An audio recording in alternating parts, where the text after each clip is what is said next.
Yes, good afternoon guys. Today we are going to start new chapter in accounts part 1, that is second chapter final accounts, that is the annual accounts. Again, this is a partnership final accounts. This is not a simply final accounts, this is a partnership final accounts. अब देखो, सबसे पहले तो हम partnership के बारे में देख ले, क्योंकि हमको पार्टनरशिप के बारे में कुछ भी पता नहीं है. ठीक है, हमने चैप्टर 3 गुडविल किया है. गुडविल के अंदर कुछ खास लॉजिक वगैरह कुछ भी नहीं था. और चैप्टर 1 के लॉन्ग सम जो है वो बोर्ड एग्जाम में नहीं आते. फर्स्ट टर्म में आ जाए तो आ जाए. सिर्फ चैप्टर 1 में से आपका 3 मार्क का एक शॉर्ट सम आता है, और 3 मार्क का शॉर्ट सम लॉन्ग सम्स पे डिपेंड है. लॉजिक उसके 11 शॉर्ट सम्स हैं, और 11 में से कोई भी एक आता है. 11 के 11 इंपॉर्टेंट है, कभी भी कोई भी आ जाते हैं. हार्ड नहीं है, इंपॉर्टेंट 11 के 11 है. ठीक है, देखो 11th स्टैंडर्ड में जो आपने फाइनल अकाउंट सीखा था उसमें 3 फॉर्मेट थे आपके पास. ठीक है, कितने फॉर्मेट थे हमारे? 3 फॉर्मेट थे. वो था trading account, profit and loss account और बैलेंस शीट. ठीक है, आप अच्छे से ध्यान देना कि आपको 11th वेवन जो भी नहीं आता होगा मैं सब अच्छे से बेसिक्स के साथ करवा रहा हूँ. तो जो चीज़ें 11th की भी क्लियर नहीं है वो लॉजिक आपके यहाँ पे क्लियर हो जाएंगे. सिर्फ आप ध्यान देना और कम्युनिकेशन रखो. आपको नहीं आता है तो बोलो सर नहीं आता है, ये फिर से करवाओ. हमारे पास इनफ टाइम है करने के लिए अभी. ठीक है, तो यहाँ पे 11th स्टैंडर्ड के अंदर फाइनल अकाउंट्स के अंदर 3 फॉर्मेट बनते थे. Trading, P&L, balance sheet. आप आगे पीछे इसको नहीं बोल सकते. ट्रेडिंग और प्रॉफिट एंड लॉस अकाउंट जो है वो एक अकाउंट है, और बैलेंस शीट क्या है? एक स्टेटमेंट है. जब कभी अकाउंट्स के अंदर जब आप अकाउंट वर्ड यूज करते हो मतलब उसमें 2 साइड्स होते हैं, और आपका left hand side debit side होता है, राइट हैंड साइड क्या होता है? Credit side. लेकिन बैलेंस शीट में 2 साइड होते हैं, लेकिन डेबिट क्रेडिट नहीं होता. बैलेंस शीट क्यों? क्योंकि बैलेंस शीट एक अकाउंट नहीं है, वो स्टेटमेंट है. स्टेटमेंट में आपके साइड्स हैं, लेकिन लेफ्ट हैंड साइड को डेबिट साइड और राइट हैंड साइड को क्रेडिट साइड. डेबिट क्रेडिट नहीं होता. जहाँ पे स्टेटमेंट होता है वहाँ पे डेबिट क्रेडिट नहीं होता. ये एक बेसिक रूल है, और ये बेसिक रूल काफ़ी इंपॉर्टेंट है. ये ऐसी छोटी छोटी चीज़ें काफ़ी बार हाई लेवल के इंटरव्यू में भी पूछी जाती है, जो आपको मजाक लग रहा है क्योंकि आपके करिकुलम में है, मतलब करिकुलम में है लेकिन यूज़ नहीं होता है. ये चीज़ें थियोरेटिकली कहीं यूज़ नहीं हो रही है. ये चीज़ें आज शायद मैं एक आधा बार बताऊंगा, फिर जब जब सम होगा शायद मैं कभी कभी बताऊंगा, नहीं तो हम कहीं यूज़ नहीं करते हैं. और ऐसी ही चीज़ें आपको आगे चल के इंटरव्यू लेवल पे पूछी जाती है. ठीक है, कि बैलेंस शीट क्या है? तुम बोलोगे यार बैलेंस शीट क्या है? उसके अंदर कैपिटल लायबिलिटी आता है, एसेट्स आता है, लेकिन वो एग्जैक्टली आपसे कुछ और पूछना चाहते होते हैं. ठीक है, तो ये चीज़ें भी आप ध्यान रखो. यही लॉजिक है कि ट्रेडिंग और P&L क्या है? अकाउंट है. Pay attention. ट्रेडिंग और P&L क्या है? अकाउंट है. और जैसे ही नाम अकाउंट का आ गया मतलब उसका लेफ्ट हैंड साइड और राइट हैंड साइड में डेबिट क्रेडिट होगा. और जैसे ही स्टेटमेंट वर्ड आता है वहाँ पे साइड्स तो अवेलेबल है, लेफ्ट हैंड साइड भी है, राइट हैंड साइड भी है, लेकिन लेफ्ट हैंड साइड को डेबिट साइड और राइट हैंड साइड को क्रेडिट साइड नहीं कहा जाता है. अब इसके अंदर क्या था? ट्रेडिंग के अंदर था गुड्स के रिलेटेड ट्रांजेक्शन. ठीक है, ट्रेडिंग के अंदर क्या था? गुड्स रिलेटेड ट्रांजेक्शंस आते थे. किसी को याद है P&L में क्या आता था? करंट ईयर वर्ड बोलना बहुत जरूरी है. ठीक है, बाकी आपका पूरा नॉमिनल रूल आता था, debit all expenses and losses, credit all incomes and. लेकिन अगर आप करंट ईयर नहीं बोलते हो सब चौपट हो जाएगा. करंट ईयर का एक्सपेंस और लॉस, और करंट ईयर की इनकम और प्रॉफिट. ठीक है, करंट ईयर का आपका एक्सपेंस और लॉस डेबिट साइड आते थे, इनकम और गेन मतलब प्रॉफिट आपका क्रेडिट साइड आता है. ठीक है, मैं सिर्फ आपको एक रफली स्केच बता रहा हूँ कि क्या होता था, मैं डीपली कुछ नहीं लिख रहा हूँ. और बैलेंस शीट के अंदर, बैलेंस शीट एक क्या है? It is statement. और इसके अंदर जो लेफ्ट हैंड साइड आता था वो आता था कैपिटल एंड लायबिलिटी. ठीक है, और राइट हैंड साइड आता था, मैंने डेबिट और क्रेडिट नहीं लिखा है. ठीक है, लेफ्ट हैंड साइड आता था कैपिटल लायबिलिटी. और देखो हमारा फुल कम्युनिकेशन यहाँ पे होना चाहिए नए बच्चों के साथ भी, ताकि मुझे ये पता चले कि आपको क्या आता है और क्या नहीं आता है. नहीं आता है कोई बात नहीं. ठीक है, बहुतों को नहीं आता है, हमने भी पता नहीं कब सीखा था, तो ज़रूरी नहीं है कि तुमको भी आएगा ही. लेकिन आप कम्युनिकेशन रखो. ताकि गलत बोल रहे हो तो वो भी पता चले कहाँ क्या सोच है आपकी। अब देखो यहाँ पर बैलेंस शीट में लेफ्ट हैंड साइड में कैपिटल और लायबिलिटी आता है, ठीक है। ये कैपिटल और लायबिलिटी दोनों लायबिलिटी तो होती है, तो फिर हम अलग अलग क्यों लिखते हैं? कैपिटल अलग लिखते हैं, लायबिलिटी अलग लिखते हैं। कैपिटल भी तो लायबिलिटी है। कैपिटल क्या है? लायबिलिटी होती है। जो बिजनेस के पास पड़ा हुआ स्टॉक, ओनर्स का फंड जो लगाया हुआ है बिजनेस के। ठीक है। देखो सिंपल भाषा में इसने बोल दिया, ओनर का फंड जो बिजनेस में लगाया होता है। हमने थोड़ा उसको अकाउंटिंग लैंग्वेज में बोला है, ठीक है। बात तो वही हो गई कि कैपिटल का मतलब होता है वो लायबिलिटी जो पैसा आपको या जो प्रॉपर्टी आपको ओनर ने दी है। ओनर ने जो भी इन्वेस्ट किया होता है, देखो हमारे ऊपर तो सब कुछ कर्जा है, हम बाहर से लें या ओनर से लें, हम किसी से भी लें, सब कुछ हमारे लिए। हम कौन?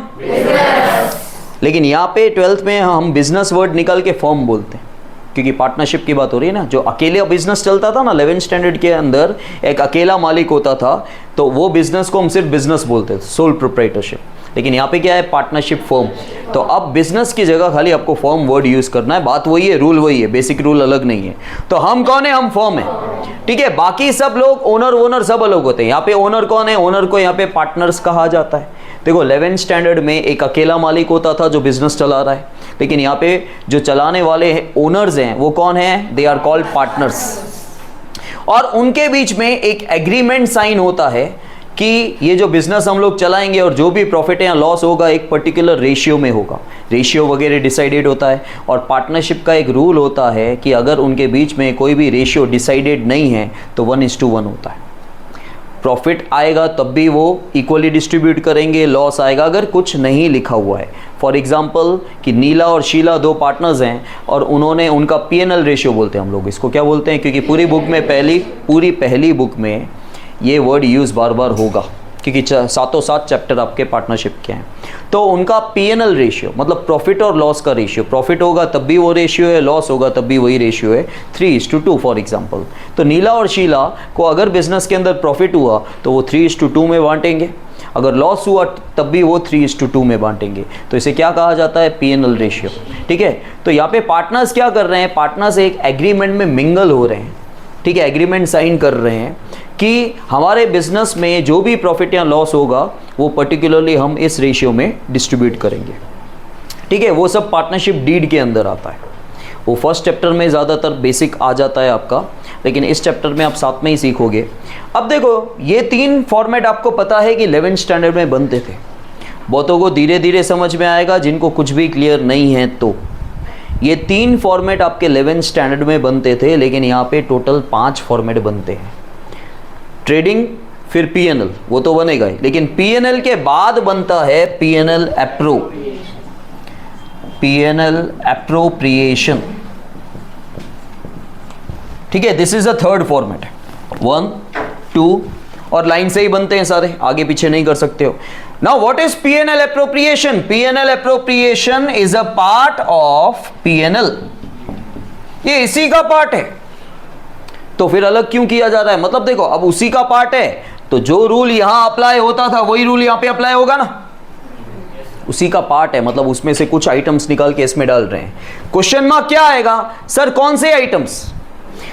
उसमें से आइटम्स यहां पे निकाल के डाले जा रहे हैं, तो रूल तो सेम ही है, सेम ही है, लेकिन कौन से वो आइटम्स हैं जो यहां डाले जा रहे हैं? तो हमेशा याद रखना है पार्टनर्स के रिलेटेड है।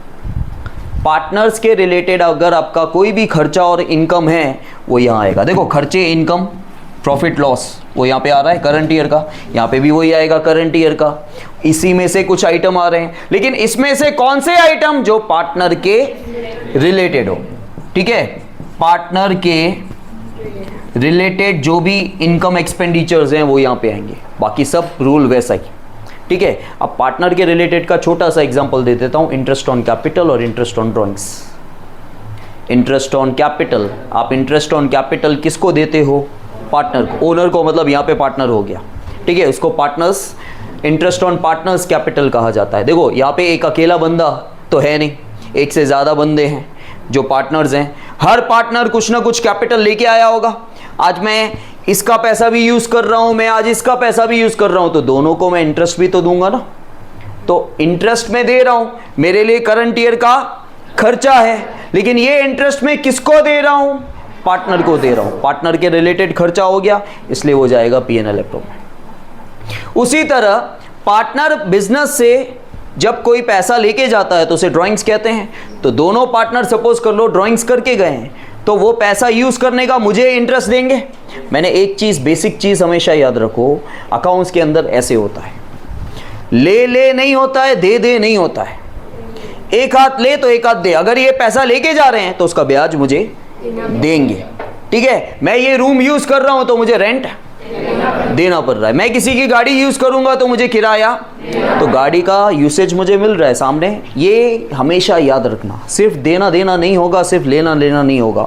अगर कुछ दिया है तो कुछ मिलेगा। जैसे ड्राइंग्स वो चीज़ होती है कि ये अपने यूज़ के लिए, पर्सनल यूज़ के लिए बिजनेस से पैसा लेके जा रहे हैं, ठीक है। अपने पर्सनल यूज़ के लिए क्या कर रहे हैं? बिजनेस से पैसा लेके जा रहे हैं, तो वो पैसा यूज़ करने का जो ये दूसरा पैसा देंगे उसे इंटरेस्ट कहा जाता है। देखो इंटरेस्ट वर्ड है ना, पैसों के लिए ही बना है। इंटरेस्ट वर्ड, जब पैसा यूज हो रहा है ना, मकान यूज हो रहा है, आप पैसा देते हो लेकिन उसका नाम रेंट है। आप गाड़ी यूज करते हो तब भी पैसा देते हो, बस में जाते हो, ट्रेन में जाते हो, कार में जाते हो तब भी पैसा देते हो, लेकिन उसको फेयर बोलते हैं। एक्चुअली फेयर कहा जाता है, रेंट उसको भी बोल देते हैं लेकिन फेयर कहा जाता है। लेकिन जब आप किसी का पैसा यूज कर रहे हो, आप बैंक से लोन ले रहे हो, किसी इंसान से लोन ले रहे हो, दोस्त से लोन ले रहे हो, तो उसको, उसका पैसा जो यूज कर रहे हो उसके अगेंस्ट भी आप अमाउंट दोगे। देखो आप हाउस यूज कर रहे हो तो पैसा जाता है, उसको हम रेंट बोलते हैं, ठीक है। आप व्हीकल यूज कर रहे हो तो पैसा जा रहा है, उसको हम फेयर बोल रहे हैं।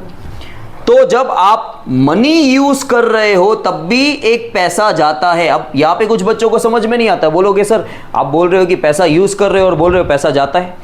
आपने जो मनी किसी और का यूज किया, किसी और से लोन लिया, उस पैसे को यूज कर रहे हो ना, तो यूज करने का पैसा देना पड़ता है। जैसे यहां पे भी तो आप यूज करने का पैसा दे रहे हो ना, यहां पे भी यूज करने का पैसा दे रहे हो, तो पैसे को यूज करने का जो पैसा जाता है उसे इंटरेस्ट कहा जाता है, ठीक है।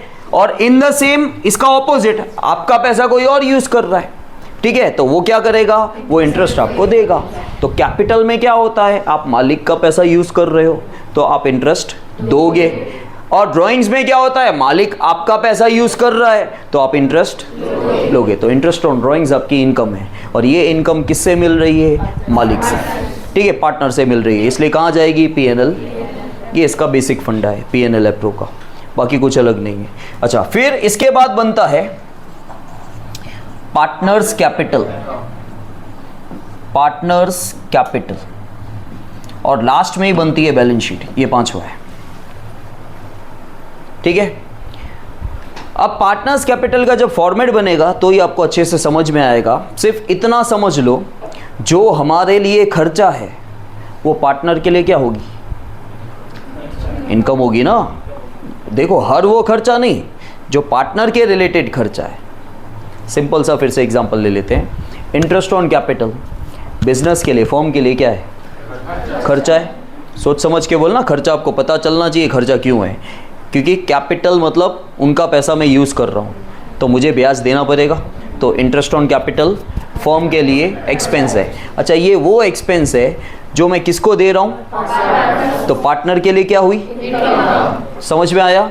हमेशा याद रखना, जो P&L अप्रो में डेबिट होता है ना, वो पार्टनर्स कैपिटल में क्रेडिट होता है।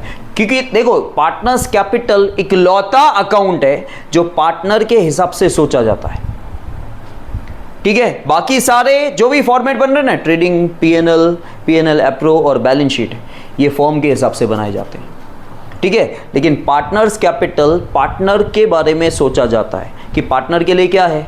खर्चा है, इनकम है, क्या है। तो जो P&L अप्रो में खर्चा आता है ना, देखो P&L अप्रो में किसके रिलेटेड आता है? पार्टनर के रिलेटेड। बट ऑब्वियस है, तो वो या तो पार्टनर को मिल रहा होगा या पार्टनर से हमको मिल रहा होगा। तो P&L अप्रो में जो मैंने डेबिट साइड दिखाया होगा वो मैंने पार्टनर को ही दिया होगा, क्योंकि डेबिट साइड तो खर्चा ही आएगा ना, इनकम थोड़ी आएगी। ठीक है, डेबिट साइड कभी भी इनकम नहीं आती एज पर the nominal rule. Debit side या तो आपका एक्सपेंस आएगा या लॉस आएगा, और क्रेडिट साइड या तो इनकम आएगा या प्रॉफिट आएगा। तो जो खर्चा मैंने पार्टनर के पीछे किया है, पार्टनर को दिया है, वो मैंने P&L एप्रो में डेबिट साइड दिखाया होगा। वो सेम अमाउंट पार्टनर के लिए क्या हो जाएगा, इनकम हो जाएगी, बराबर। तो पार्टनर्स कैपिटल में वो चीज़ क्रेडिट आएगी। और जैसे इंटरेस्ट ऑन ड्राइंग्स है, अब इंटरेस्ट ऑन ड्राइंग्स मुझे किससे मिला, पार्टनर से मिला, तो मेरी इनकम है। वैसे भी इनकम ही थी, 11th स्टैंडर्ड में भी इनकम ही थी, लेकिन वो सब P&L में हम मिक्स में दिखाते थे। यहाँ पे पार्टनर से जो लेन देन हो रही है ना, वो हमने अलग कर दी। तो पार्टनर से लेन देन अलग कर दी तो खर्चा इनकम और इनकम खर्चा नहीं हो जाएगा। 11th स्टैंडर्ड में इंटरेस्ट ऑन ड्राइंग्स इनकम थी, साल भर क्या, हमेशा लाइफ टाइम वो इनकम ही रहने वाली है। इंटरेस्ट ऑन कैपिटल हमारा खर्चा है, वो हमेशा खर्चा ही रहने वाला है, 11th से 12th में चेंज नहीं हो जाएगा। लेकिन सिर्फ हम वहाँ पे P&L में दिखाते थे, क्योंकि P&L एप्रो बनता ही नहीं था वहाँ पे। यहाँ पे क्योंकि वहाँ पे पार्टनर्स नहीं थे, यहाँ पे पार्टनर्स हैं, इसलिए हम P&L एप्रो बना रहे हैं। ठीक है, तो इंटरेस्ट ऑन कैपिटल हमारे लिए खर्चा है जो हम P&L एप्रो में दिखा रहे हैं, लेकिन ये खर्चा हम दे किसको रहे हैं, तो पार्टनर के लिए क्या हो गई, तो पार्टनर कहाँ दिखाएगा। और उसी तरह इंटरेस्ट ऑन ड्राइंग्स, अब इंटरेस्ट ऑन ड्राइंग्स जिस बच्चे को समझ में नहीं आता है तो पहले ड्राइंग्स पे आ जाओ। ठीक है, ड्राइंग्स के ऊपर ब्याज। अब आपको ड्राइंग्स पता होना चाहिए, ड्राइंग्स भी नहीं पता है तो फिर आपको नहीं समझ में आएगा।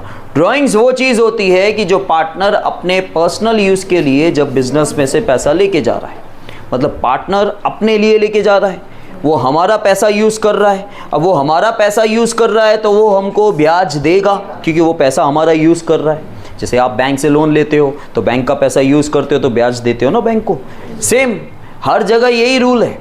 जब वो मेरा पैसा यूज़ कर रहा है तो वो मुझे ब्याज देगा, वो मुझे ब्याज देगा तो मेरे लिए इनकम हुई, मेरे लिए इनकम हुई। आपको ये जानना ज़रूरी है कि ये इनकम कहाँ से आई, पार्टनर से आई या किसी और पार्टी से आई। किसी और पार्टी से आई तो P&L में जाएगी, और पार्टनर से आई इनकम है, जाने वाली क्रेडिट साइड ही है। ट्रेडिंग में जाए, P&L में जाए, P&L एप्रो में जाए, इनकम है, क्रेडिट साइड ही जाएगी। लेकिन जो इनकम आई वो कहाँ से आई, पार्टनर से आई कि थर्ड पार्टी से आई। थर्ड पार्टी से आई तो P&L या ट्रेडिंग में जाएगी। ठीक है, और अगर पार्टनर से आई तो P&L एप्रो में जाएगी। अब जो इनकम हमारे लिए इनकम है वो किसने दी, पार्टनर ले दी, तो पार्टनर के लिए क्या हो जाएगा, और पार्टनर के लिए खर्चा हो जाएगा तो वो पार्टनर्स कैपिटल में डेबिट साइड। देखो कोई भी खर्चा क्रेडिट साइड नहीं जाएगा। ठीक है, हम पार्टनर्स कैपिटल बनाते वक्त पार्टनर के हिसाब से सोच रहे हैं। पार्टनर के लिए भी खर्चा है तो वो उधर डेबिट साइड ही आएगा। हमारे लिए इनकम है तो हम तो P&L एप्रो में दिखा रहे हैं, हमारा फॉर्मेट वो है।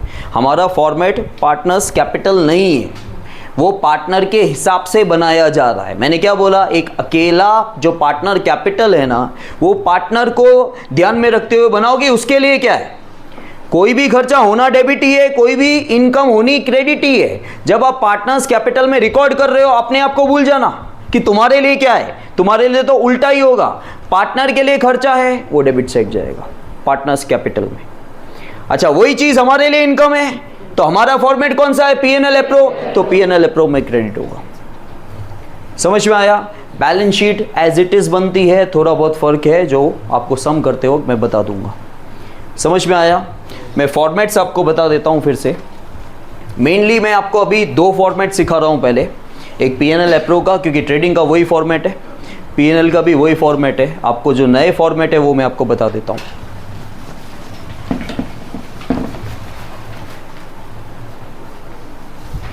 पॉज करो। Now guys, we have two new formats in this chapter। जो मैंने आपको बताया कि ट्रेडिंग, P&L और बैलेंस शीट वो आपके ऑलरेडी 11th में थे, वैसे ही बनेंगे। ठीक है, सिर्फ 11th में सोल प्रोप्राइटर था, एक सिंगल ओनर था। यहाँ पे एक से ज़्यादा ओनर्स हैं, they are called the partners. 2 या 3 हो सकते हैं, उससे ज़्यादा नहीं होते हैं आपके। ठीक है, आपके सामने यहाँ पे P&L एप्रो बनाया हुआ है, profit and loss appropriation, that is a part of P&L। और दूसरा है balance sheet, sorry partners capital. और हमेशा आपको ये दोनों फॉर्मेट एक ही पेज पे बनाने हैं। आधे पेज पे आपको पीएनएल एप्रो बन जाता है और उसके नीचे आपको पार्टनर्स कैपिटल बनाना है। पार्टनर्स कैपिटल इकलौता अकाउंट है जो आपको पार्टनर्स के हिसाब से बनाना है। बाकी सारे format trading, PNL appro and balance sheet, ये सारे फॉर्मेट्स आपको हमारे अकॉर्डिंग बनाने होते हैं, फॉर्म के अकॉर्डिंग बनाने होते हैं, ठीक है। और हमेशा ऐसे याद रखना, क्रॉस में जो पीएनएल एप्रो में, ये एक रट्टा भी बता रहा हूँ आपको साथ में, जो पीएनएल एप्रो में डेबिट होता है वो पार्टनर्स कैपिटल में क्रेडिट होगा। जो पीएनएल एप्रो में क्रेडिट होगा वो पार्टनर्स अकाउंट में, पार्टनर्स कैपिटल अकाउंट में क्या हो जाएगा, डेबिट होगा। अब आपको बेसिक फंडा याद रखने का, देखो सबसे पहले ये याद रखने का, this is a part of PNL, मतलब जो रूल पीएनएल के लिए अप्लाई होते हैं सेम रूल यहाँ पे। पीएनएल का रूल क्या अप्लाई होता है, पीएनएल में डेबिट साइड करंट ईयर का एक्सपेंस और लॉस आता है, यहाँ पे भी आपका वही आएगा, करंट ईयर का एक्सपेंस और लॉस। और पीएनएल में, पीएनएल अकाउंट में क्रेडिट साइड आपका करंट ईयर की इनकम और प्रॉफिट आता है, गेन आता है, यहाँ पे भी वही आएगा, क्योंकि वहां से कुछ आइटम निकाल के यहां डाले गए हैं। आप स्टेप बाय स्टेप जाओ, सब कुछ आपको क्लियर हो जाएगा। PNL appro is a part of PNL, ठीक है, मतलब same to same rule apply होने हैं और सब कुछ सेम ही है। वहां से पार्ट है, इसका मतलब ये ऐसा नहीं कि यहां पे कुछ नए आइटम आ रहे हैं, नो, वहां से कुछ आइटम निकाल के यहां डाले जा रहे हैं। अपने आप से क्वेश्चनिंग करते जाओ, वहां से कुछ आइटम यहां डाले जा रहे हैं, कौन से, यही क्वेश्चन आना चाहिए, कौन से, तो पार्टनर के रिलेटेड है। जो भी ट्रांजैक्शन पार्टनर्स के रिलेटेड है वो यहां आते हैं। अब पार्टनर के रिलेटेड ट्रांजैक्शन में वहां कौन से थे जो यहां आ रहे हैं, जैसे इंटरेस्ट ऑन कैपिटल और इंटरेस्ट ऑन ड्रॉइंग्स, ठीक है। जब आप पार्टनर का पैसा यूज कर रहे हो तो आप पार्टनर को ब्याज दे रहे हो, that is a interest on capital, क्योंकि जब आप पार्टनर का पैसा यूज कर रहे हो उसे कैपिटल कहा जाता है। और कैपिटल के ऊपर जो आप ब्याज देते हो वो इंटरेस्ट ऑन कैपिटल कहा जाता है। आप दे रहे हो, आपका खर्चा है, आपका खर्चा है तो आप पीएनएल एप्रो में कहाँ जाएगा, डेबिट साइड जाएगा, ठीक है। अब ये खर्चा आपके लिए है, आपने पीएनएल एप्रो में डेबिट साइड दिखा दिया, लेकिन ये खर्चा दे किसको रहे हो, पार्टनर को दे रहे हो, तो उसके लिए क्या हो गई, देखो अकाउंट्स भले नहीं आए, खर्चा इनकम तो समझ में आती है ना, लेन देन तो समझ में आ रही है, वो तो समझ लो, बाकी जो नहीं आता है वो हम देख लेंगे क्या नहीं आता है आपको, तो उसके लिए इनकम है। और मैंने क्या बोला, ये अकाउंट किसके अकॉर्डिंग बनाया जाता है, पार्टनर के लिए। पार्टनर के लिए तुमने क्या बोला, इनकम है, इनकम है तो उसके लिए कहां जाएगा, क्रेडिट साइड, बराबर। देखो हमने लिख दिया है बाय इंटरेस्ट ऑन कैपिटल, समझ में आया। अच्छा, पार्टनर्स कैपिटल में एक चीज सबसे पहले ऊपर क्रेडिट साइड आती है, compulsory, compulsory, that is the, जो भी उनका कैपिटल का पैसा हो उसे ओपनिंग बैलेंस कहा जाता है, क्योंकि हम कौन सा अकाउंट बना रहे हैं, पार्टनर्स कैपिटल। तो पार्टनर्स कैपिटल से पता क्या चलता है, पता है कि, अच्छा मैंने पार्टनर के नाम यहाँ पे दे दिए ए और बी, उससे क्या पता चलेगा, सबसे पहले बाकी सारे ट्रांजैक्शन छोड़ दो, सबसे पहले क्या पता चलेगा भाई, पार्टनर ए और पार्टनर बी का फर्म से कितना पैसा निकलता है, समझे, फर्म से, और वो हमारे लिए क्या है, लायबिलिटी, खर्चा कैसे, कैपिटल, इंटरेस्ट ऑन कैपिटल नहीं, कौन खर्चा, कौन बोला, जल्दी जल्दी, खर्चा नहीं है वो, अब कैपिटल की बात कर रहा हूँ, कैपिटल का पैसा फ्यूचर में देना है अपने को, ठीक है, तो हमारी लायबिलिटी है। और लायबिलिटी है, देखो इस साइड इनका जितना पैसा निकलता है वो इस साइड दिखाया जाता है, जो हमारे लिए लायबिलिटी होगी ना। अब धीरे धीरे समझोगे, मैं जितनी पॉइंट्स बता रहा हूँ समझने की कोशिश करना, क्योंकि थोड़ा मिक्सअप होगा, लेकिन ध्यान दो, यहाँ पे ओपनिंग बैलेंस आता है, बाय बैलेंस ब्रॉड फॉरवर्ड। ये बैलेंस ब्रॉड फॉरवर्ड क्या होता है, उनका जो पैसा इन्वेस्ट किया हुआ है बिजनेस में, फर्म के अंदर, मतलब उनका जो कैपिटल का पैसा है, उनका जो कैपिटल का पैसा फर्म के अंदर इन्वेस्ट किया हुआ है, अपने लिए तो लायबिलिटी है। कैपिटल क्या होता है भाई, कैपिटल कभी भी कुछ और नहीं हो सकता, याद रख लेना। कैपिटल जो बेसिक 11th का आपका भले रटा हुआ हो कि आपको पता हो कि वो लायबिलिटी है, वो लायबिलिटी ही होती है, वो कहीं पे भी एसेट्स नहीं हो सकती। हाँ, जिसको मिलेगा उसके लिए एसेट्स है, लेकिन हमने कैपिटल को उस नजरिए से देखा ही नहीं है ना कभी भी, ठीक है। कैपिटल को हमने लायबिलिटी के नजरिए से ही देखा है, क्योंकि हमेशा हमको कैपिटल उसी को बोलते हैं जो पैसा चुकाना है, ठीक है। तो वो यहाँ पे आता है सबसे पहले, वो क्रेडिट साइड ही आता है, डेबिट साइड नहीं आता, वो ध्यान रख लेना, ठीक है। अच्छा, उसके बाद इस साइड अगर ड्राइंग्स होगी, क्योंकि ड्राइंग्स नेसेसरी नहीं होती कि होती ही है, लेकिन हाँ कैपिटल का पैसा होता ही है, तो वो तो ऊपर आएगा ही, क्रेडिट साइड आएगा। अगर ड्राइंग्स होगी तो वो यहाँ पे आएगी। और मैंने डैश क्यों किया है, काफ़ी बार लिखा होगा ड्यूरिंग द ईयर, डेट नहीं होगी तो आपको ईयर लिख देने का। फॉर एग्जाम्पल 14-15 चल रहा है तो 14-15 2014-15, क्योंकि डेट पता नहीं। और बाकी सारी डेट्स कौन सी आएगी पता है, आप देख सकते हो 31-3 लिखा है, एंड वाली डेट आएगी। Interest on capital, interest on drawings, अगर आप रेम्यूनरेशन, बोनस, कमीशन कुछ भी दे रहे हो, सब एंड डेट पे आएंगे 31-3 जो भी 2015-16 जो भी होगा, ठीक है। अच्छा, उसके बाद देखो कि हमने इंटरेस्ट ऑन कैपिटल पे किया। अब क्या होगा कि पार्टनर ए ने कुछ अलग अमाउंट इन्वेस्ट किया होगा, पार्टनर बी ने कुछ अलग अमाउंट इन्वेस्ट किया होगा। फॉर एग्जांपल हम इंटरेस्ट उसको दे रहे हैं 10-10 टका, तो इसने ₹1,00,000 इन्वेस्ट किया तो 10 टका होगा 10,000। इसने 80,000 इन्वेस्ट किया होगा तो उसका 8,000 होगा। तो यहाँ पे 10 और 8 18,000 आ जाएगा, वही यहाँ पे 10 और 8 आ जाएगा, क्योंकि उसके लिए इनकम है। और अलग अलग पार्टनर के लिए, पार्टनर ए के लिए इंटरेस्ट ऑन कैपिटल की 10,000 की इनकम है, उसके लिए 8,000 की हुई। उसी तरह ड्राइंग्स आप यहाँ पे कॉपी कर दोगे पहले, ठीक है। फिर इंटरेस्ट ऑन ड्राइंग्स का परसेंट दे रखा होगा, इंटरेस्ट ऑन ड्राइंग्स हमारे लिए इनकम है। अगेन क्योंकि इनकम ट्रेडिंग में भी जाती है, पीएनएल में भी जाती है और पीएनएल एप्रो में भी अभी आती है। तो आपको सबसे पहले सोचने का कि इनकम है, चलो डिसाइड हो गया कहां से आ रही है। पार्टनर से अगर आ रही है तो पीएनएल एप्रो में जाएगा, तो पीएनएल एप्रो में क्रेडिट साइड जाएगा। कौन सी इनकम है भाई, इंटरेस्ट ऑन ड्राइंग्स है। पार्टनर ए से कितनी आ रही है, इतनी आ रही है। पार्टनर बी से कितनी आ रही है, दोनों से आएगी, कोई जरूरी नहीं है, हो सकता है पार्टनर ए ने ही ड्राइंग्स किया हो, ठीक है। हाल फिलहाल मैंने दोनों बताया कि दोनों ने ड्राइंग्स किया, दोनों ब्याज दे रहे हैं, ये हमारी इनकम टोटल। अब इंटरेस्ट ऑन ड्राइंग्स हमारे लिए इनकम है, पार्टनर के लिए एक्सपेंस है, तो डेबिट साइड आएगा। दोनों ने कितना कितना दिया, समझ में आया। उसके अलावा हमने किसी पार्टनर को रेम्यूनरेशन, कमीशन, बोनस कुछ भी दिया, ठीक है। तो पार्टनर भाई सपोज कर लो यहाँ पे हमने किसी भी एक पार्टनर को दिया या दोनों पार्टनर को दिया होगा तो ऐड करके आएगा। एक ही को दिया होगा तो यहाँ पे नाम दिखा देंगे भाई, फॉर एग्जांपल ए, तो ए लिख दो, उसका अमाउंट बाहर आ जाएगा। अब ए को ही खाली मिला तो यहाँ पे खाली ए में आएगा, बी में नहीं आएगा। और खाली बी को मिला होगा तो बी में आएगा, दोनों को मिला होगा तो दोनों में आएगा, ठीक है। उसके बाद ऐसे तो देखो बहुत सारे आइटम्स हो सकते हैं, कॉमनली यही आइटम होते हैं,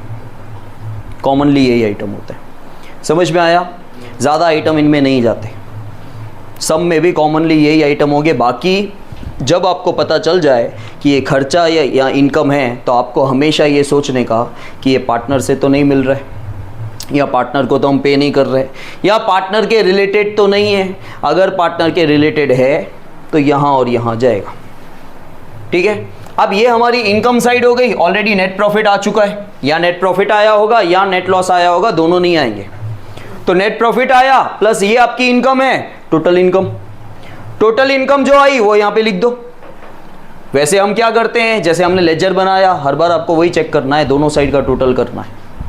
दोनों साइड का, जिस साइड का टोटल ज़्यादा हो उसके अकॉर्डिंग आगे। अब देखो हम 11th में सीख चुके हैं एक्चुअली, ये मतलब मेरे हिसाब से मैं हमेशा ये बोलता हूँ कि यहाँ पे कुछ और मिला नहीं होगा लिखने के लिए, क्योंकि 11th स्टैंडर्ड में आपको सिखा दिया गया कि पीएनएल में से जो मिलता है वो नेट प्रॉफिट होता है, ट्रेडिंग में से जो मिलता है वो ग्रॉस प्रॉफिट होता है, जीपी या ग्रॉस लॉस होता है, और पीएनएल में से जो मिलता है वो नेट प्रॉफिट या नेट लॉस होता है। तो पीएनएल एप्रो में क्या लिखें भाई, एक्चुअली मैं आपको बताता हूँ कि जो पीएनएल एप्रो में से जो मिलता है ना वो आपका नेट है।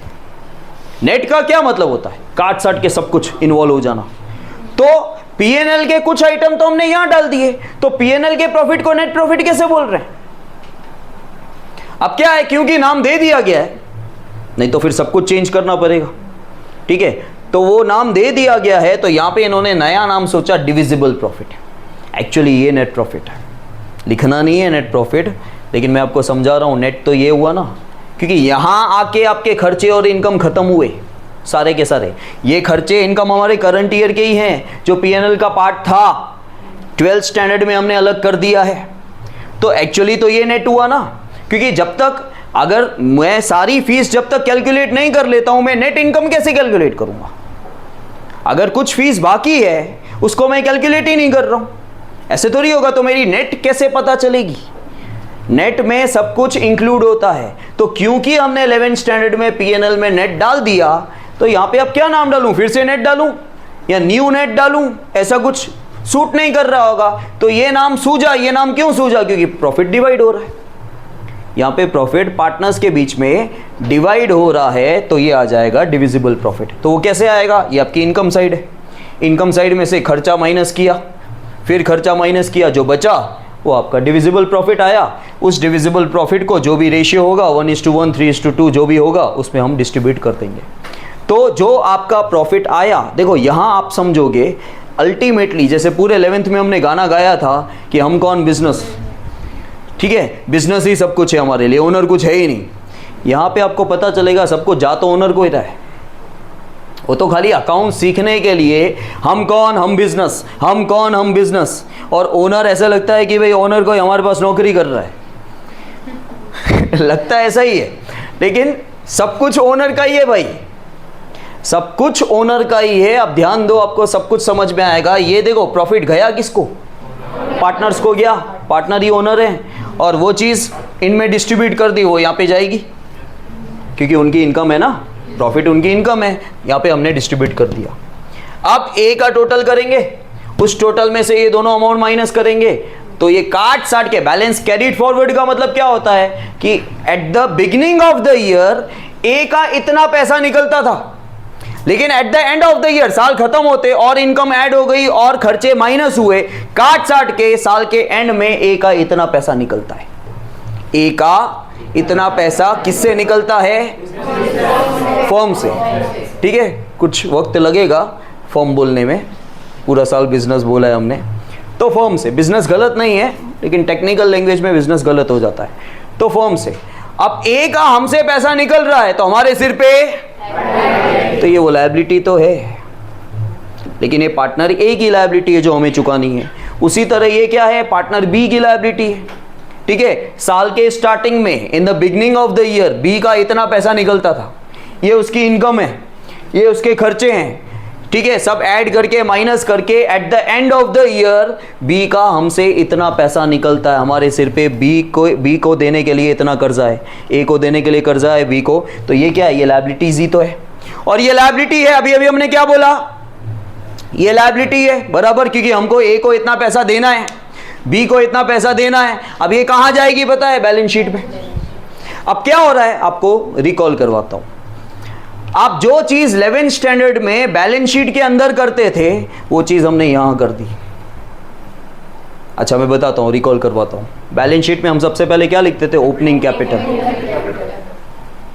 वहां पे एक ही बंदा था, यहाँ पे दो है। आप खाली एक को ही देखो ना, आपको रिकॉल हो जाएगा। ओपनिंग कैपिटल, फिर एडिशनल कैपिटल होता था तो वो नहीं है हाल फिलहाल, फिर इंटरेस्ट ऑन कैपिटल प्लस हो रहा है, बराबर, फिर और ज्यादा आइटम होते नहीं थे, ये सब नहीं होता था इसलिए प्लस नहीं होता था। फिर ड्राइंग्स माइनस करते थे, ड्राइंग्स इस साइड है, डेबिट और क्रेडिट प्लस माइनस की तरह होता है, मैंने आपको समझाया है, वो हमेशा माइनस होता है, ये माइनस। फिर इंटरेस्ट ऑन ड्राइंग्स माइनस होता था। अच्छा एनपी आता था तो प्लस होता था, ये एनपी है एक तरह से, ठीक है, और नेट लॉस होता था तो यहां आना था तो माइनस होता। फिर आप काट साट के बाहर अमाउंट लिखते थे, वो अमाउंट बाहर कहां आता था? वो नाम क्या होता था उसका? काट साट के वो नेट कैपिटल होता था, बराबर, तो ये वही तो है। और वो नेट कैपिटल का मतलब क्या है? वो नेट कैपिटल का मतलब है कि काट साट के सब कुछ ओनर का इतना पैसा निकलता है, तो ये वही तो है जो हमने यहां सॉल्व कर दिया, सिर्फ बैलेंस शीट में अमाउंट लेके जाएंगे। अब आप बोलोगे सर ये यहां क्यों सॉल्व किया? क्योंकि भाई यहां पे दो दो तीन तीन पार्टनर हैं, वहां पे करेंगे ना, अगर बैलेंस शीट में कर सकते हो सेम, ये तीन तीन लंबा जाएगा, तो यहां पूरा ये दिस इज अ, जैसे P&L appro is a part of P&L, partners capital is actually a part of balance sheet. ये पूरा लायबिलिटी का काम हम यहीं पे कर रहे हैं और वहां पे अमाउंट लेके जाएंगे, तो वहां पे आपको कोई प्लस माइनस करने की जरूरत नहीं है। वहां पे खाली आप लिख दोगे partners capital A B, partner के नाम, ये लायबिलिटी के अमाउंट मिल गए। बाकी सब कुछ वैसा ही, थोड़ा बहुत चेंज होता है, बाकी सब कुछ वैसा ही। एसेट्स एसेट्स ही होती है, लायबिलिटी लायबिलिटी के। समझ में आया? क्लियर है? फिर से आपको एक बार रिकॉल करवाता हूं। नहीं है मीर? वो कभी नहीं आएगा, लॉस ही होना है तेरा। चलो ध्यान दो, फिर से बताता हूं। देखो P&L अप्रो, सबसे पहला statement, P&L appro is a part of P&L, ठीक है, it is a part of PNL means जो रूल्स वहां अप्लाई हो रहे थे सेम रूल्स यहां अप्लाई होंगे। वहां रूल्स कौन से अप्लाई हो रहे थे वृंदा पीएनएल में? जो पार्टनर्स के नहीं थे, हमारे पार्टनर्स के रिलेटेड नहीं थे। अरे रूल पूछ रहा हूं क्या अप्लाई होता था वहां पे? उधर प्रॉफिट, एक्सपेंसेस, लॉसेस और इनकम और गेन। इनल बोल बहुत हो सर ये बोल, करंट ईयर का प्रॉफिट एंड लॉस। बैठ जाओ। देखो पीएनएल का रूल जब मैं बोलूं तो वहाँ पे नॉमिनल रूल अप्लाई होता है, लेकिन सिर्फ हम करंट ईयर ऐड कर देते हैं। ठीक है, पीएनएल अकाउंट में डेबिट साइड करंट ईयर का एक्सपेंस और लॉस और क्रेडिट साइड करंट ईयर की इनकम और गेन्स या प्रॉफिट, वो सेम रूल यहाँ अप्लाई होगा because this is a part of PNL.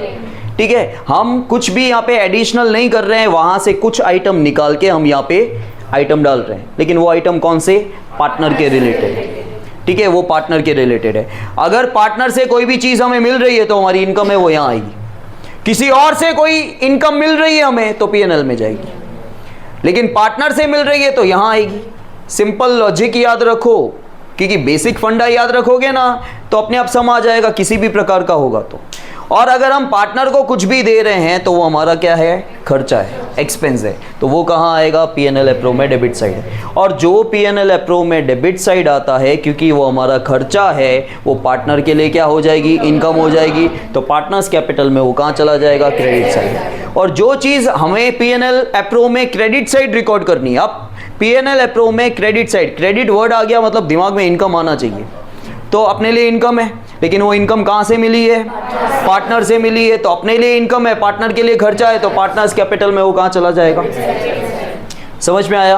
अब हम दोनों साइड का टोटल करेंगे, जिस साइड का टोटल ज़्यादा होगा वो टोटल लिखा जाएगा। डिविजिबल लॉस भी आ सकता है। हाल फिलहाल मैंने बोला इस साइड का टोटल ज़्यादा है तो वो टोटल हमने इस साइड लिख दिया, ये आइटम माइनस किए तो एक अमाउंट आया, that is a divisible profit because this profit will be divided into partners.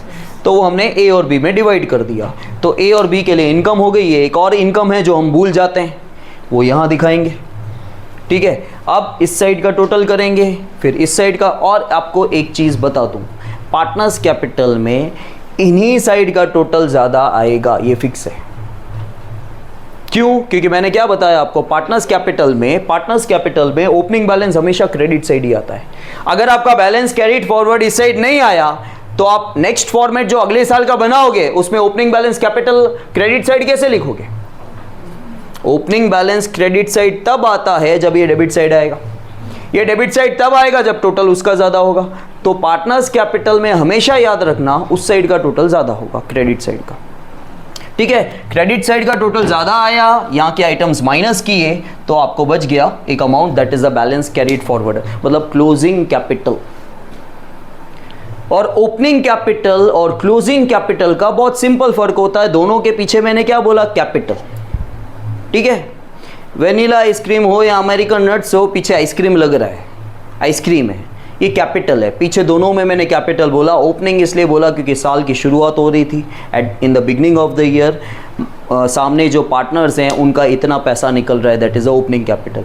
और जैसे ही साल खत्म हो रहा है, ठीक है, eight the end of the year जो पैसा काट साट के निकल रहा है पार्टनर्स का, उसे हम क्लोजिंग कैपिटल कहते हैं। और ये कहाँ जाएगा? ये जाएगा बैलेंस शीट में लायबिलिटी साइड, पार्टनर्स कैपिटल, मतलब पार्टनर का इतना पैसा निकल रहा है। समझ में आया?